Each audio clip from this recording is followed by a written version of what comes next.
Hi guys and dolls, how are you? So, I am doing this video as a springboard off of my friend's video, which is Schahrzad Morgan. I can't think of the name of the video right now, but I will link it in the description.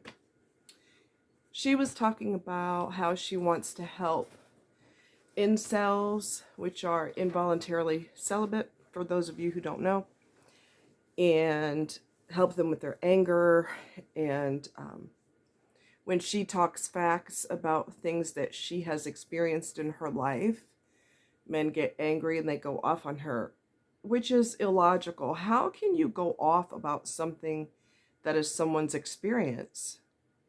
So, because this is a frequent thing that has happened that they've seen, they're leery about being in that situation. Well, that's normal. You can't get mad. You can't get mad about someone else's experiences. In other words, if I always bought vanilla ice cream from a certain brand or any brand, vanilla ice cream, period, and I always broke out in hives, but when I ate other ice cream and I didn't break out in hives, I would buy that and I would steer clear of the vanilla ice cream. I'm just using that as an example. Well, you can't get mad at me and go off on me because you should give vanilla a chance and you can't get mad at that and how dare you and blah blah. What is wrong with you? If someone, there's a saying called once bitten, twice shy, right? People who don't, they've seen this negative scenario over and over and over play out. They don't want anything to do with it. And that is logical. What is illogical is people getting mad about it and jumping down someone's throat because you shouldn't feel that way. You know what that basically equates to? I don't give a rat's ass about your personal experiences. You shouldn't feel that way. No, you're disrespectful and you're not understanding, nor do you care why that person feels the way they do, which tells me that all you care about is you. Okay? Use some common sense. People feel the way they do and they have strong feelings for a certain reason. Okay? So that's kind of weird that they go off on her because of certain beliefs that she has, because she has seen certain things play out over and over and over again and she doesn't want to sign up for that. Well, that's common damn sense. That's logical, you know? But going back to the incels and their ridiculous thought process, women don't want men unless they're tall. Women don't want men unless they're rich. And they know that that is stupid thinking. Let's just keep it real. I'm going to keep it real. We're not going to sugarcoat anything. That's stupid, illogical thinking, because when they look around their neighborhood, when they look in their own family, when they look on their job, if they have a job, they will see that a lot of people are married.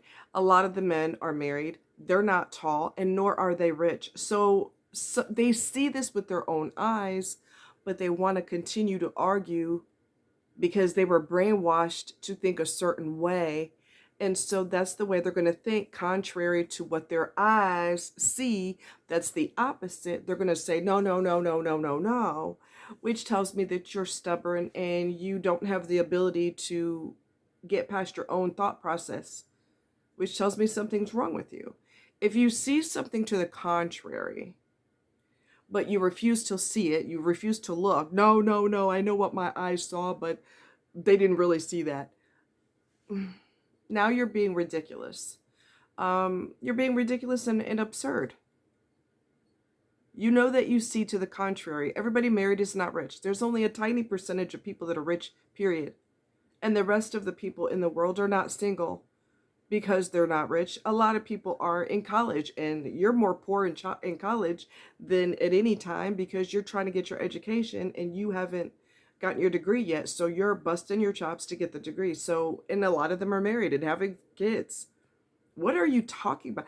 Like all of these brainwashed things that they were taught that they cling to, they white knuckle grip these false ideologies, and they know if they were being honest with themselves, they know that those thoughts are not logical, and there's proof to the contrary, everywhere they look, but they still keep going, no, no, no, no. I know I see the opposite of that, but I don't care. I'm sticking to my ground. I'm going to stand my ground. You're being ridiculous. You're being ridiculous. Absolutely ridiculous. And if you're easy to brainwash, and y'all might be surprised how many people are easy to brainwash. Easy, easy, easy, real easy. If you see things to the contrary of what you were brainwashed to believe, then you need to withdraw from that group. Whether it's Manosphere, whether it's MGTOW, whatever cult that you're part of, you need to withdraw from that because it is poisoning your brain and it's going to ruin your life. And if you stay angry or depressed long enough, then you start to develop clinical depression, which means that the chemicals in your brain are not just unbalanced, but they're going to remain unbalanced until, if you stay in that situation long enough, now you're going to have medication to even out the imbalances in your brain because you have allowed yourself to fall off this mountain, and you're getting deeper and deeper and darker, and the chemical imbalances become more and more and more and more, and now you need medication to balance that out. She has also mentioned, Schahrzad Morgan, she has also mentioned that she has offered to give people free coaching and they didn't want anything to do with it. And this is what I think about that. And I've also offered free coaching to someone who, he was with an abusive woman for, well, I don't know how long he was with her, but he has been away from her. They've been apart, broken up for 2 years, and he can't get over her. And I offered free coaching to help him get over her because the relationship was dysfunctional anyway, but he's clinging only to the positive, which a lot of people do, and that's unhealthy. And offered him free coaching and he wasn't interested. So here's what happens, okay? You become so used to your pain and your agony, your emotional agony. Your anger gets worse and worse and worse and worse. It doesn't get better, and it definitely doesn't get better on its own. You have to do something to make it better. A person gets so used to being in the dark pit of despair that they cling to it like a drowning person, holding on to a life preserver. They're not trying to save themselves. They just want to cling to the life preserver. They know they're drowning, but they're not going to rescue themselves. And what happens is your pain becomes your agony. It becomes a worse agony, and it becomes your identity. When it becomes your identity, you don't want counseling, coaching, therapy, group therapy. You don't want any kind of help at all because this is who you have become.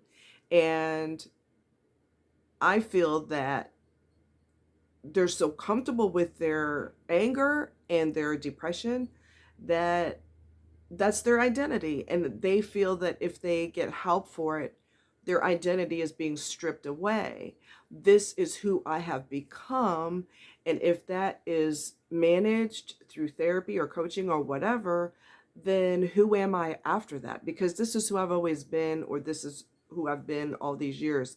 Angry, resentful of women. They're bitches. My mother was a bitch, and all women I've ever been with are bitches. And they just go on this whole, they become their own enemy because women can sense that anger and they want nothing to do with you.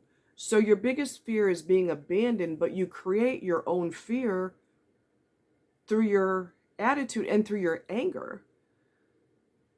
Your attitude becomes, and your depression becomes who you are. You're not Brian anymore. You're Brian the angry guy. And so if someone says, hey, let me help you, let me pull you out of that dark despair, there is hope at the end of the tunnel, there's light at the end of the tunnel, the person resists because A, that's a comfortable place for them, and B, it's so comfortable that it's become their identity and they don't want that stripped away. You need it stripped away because that isn't a healthy identity. Let me repeat that. You need it stripped away because that is not a healthy identity. People resist change, even positive change. They dig their feet deep in the sand or the dirt, and they cross their fingers across their chest, and they're, by God, I'm not changing nothing. Well, you can stay alone the rest of your life, and now you got a real reason to be angry. So you can either get better or you can stay bitter. Those are your two choices. Forget about the negative imaging that you have become. Eliminate that little by little by little through help. There's nothing wrong with getting help. Don't be so caught up in your pain that represents everything that you are. Because if you stay in it long enough, it does become your identity. And everyone knows you that way. Oh, Billy Bob? Yeah, I know Billy. Billy's always pissed off. Yeah, that's the one. You know, everyone recognizes that as your identity too. You're wearing it almost like a badge of honor. Look at me, I'm angry. That's not cute. And you're hurting yourself psychologically, physically. Your health deteriorates. You're prone to headaches, body aches, and everything else because the anger starts to eat you alive. So you can seek help and say, I'm scared to death to do this. I got to be honest with you, I'm scared to death. That's okay. Let's do it anyway. All the more reason why you need to do it, because you're scared to. Let's do it. So you got a couple choices. You can either get help and strip yourself of that dark, gloomy persona and identity. Strip yourself of that and get some help, or stay miserable and risk your negative attitude destroying your body. Kidney failure, liver failure, cancer, diabetes, rheumatoid arthritis, lupus, the list goes on and on and on of all the physical ailments that can happen because your brain is not on the right page, and all of that negativity starts to eat you from the inside out. Now you have all kinds of diseases, and now you're even more miserable, and it's not healthy for you, mentally or physically. So you can either do something about it or be angry the rest of your life. It's totally up to you.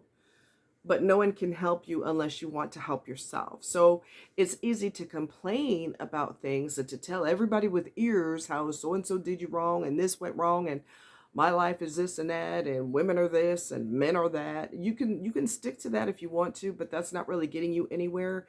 And you're not making any progress emotionally, and you're going to get worse, and physically you're going to get worse and worse and worse. Next thing you know, you're in the hospital because all that negativity and that darkness does not do anything positive for your body. It's not good for your psyche, and it's not good for your body. And nobody can force you. No one could grab you by the shirt and say, I'm going to help you right now, and you're going to learn to like it. Nobody can force you to get help. If you don't want it, you want to stay miserable, you're taking a chance on your health. If you want to take that kind of risk, go ahead. Do you want someone by your side? Do you want decent friends? Because friends or partners, nobody wants to be around all that gloom all the time. So they're eventually going to leave you, and then you're going to get mad all over again. See what I mean? People are crap, and you can't trust them, and nobody cares about anybody but themselves, and you're just going to spiral out of control when in reality, you are the common denominator. You have to lose the attitude, and you have to heal from the past. You cannot drive forward if you constantly look in the rearview mirror. You cannot drive forward if you're constantly looking in the rearview mirror. So you're going to have to decide, what do you want to do about your anger, your attitude. I'm not saying you don't have a right to be angry or hurt. A lot of times emotional pain comes out in the form of anger. I'm not saying you don't have a legit reason to be that way, but you don't have a legit reason to stay that way for the rest of your life. It's your choice whether you want to lose that or not. It's totally up to you. Okay? Think about that. Don't let your pain become your identity. Let me repeat that. Do not allow your pain to become your identity. All right? Food for thought. You guys take care. Much love. Bye.